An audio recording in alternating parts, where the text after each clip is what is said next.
One of the things that I think is interesting is the fact that we do a 6-week assessment. And some people might say, well, you can just do the testing in just a couple days, but I've been here long enough to know that it is by design that we take 6 weeks. And the reason why is because we might see a completely different kid at 2 weeks than we are seeing at 6 weeks. And we want a full picture. And it might be because they cycled through something, or it might be because they are making progress, because part of what we want to see is how open they are to treatment, how well they're responding. That's all a part of our assessment. How they do socially.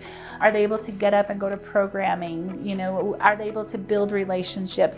A lot of times people think our assessment is the testing, and that is such a small part of what we do here. And I think that gets missed very frequently. And I think it's such a huge piece, and it's probably one of my favorite things about the way we do things here is that we really take the time to get to know the kids and have a really good understanding, because sometimes we'll get some testing back and we'll be like, this just doesn't fit. Like, we're not seeing this at all. Well, guess what? We can do some more testing to see maybe why we're seeing this, but this is coming out in testing.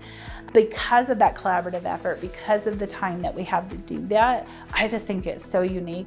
It's just like having different lenses. You kind of have just a different way, I'm thinking about it therapeutically, and then what approaches I can take therapeutically. The neuropsychologist is looking at, okay, what testing can we do to get a better understanding?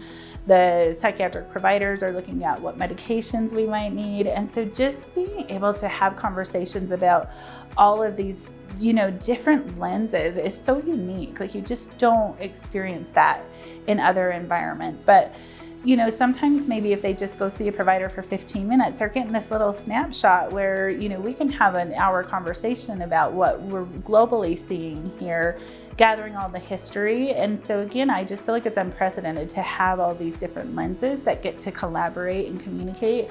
Because a lot of times when kids come to us, they've been to so many different places and have had 20 different diagnoses, 10 different medication changes. And it's kind of like we get to take all of this and then we kind of like help make sense of all of it. And I just think that's a super unique approach.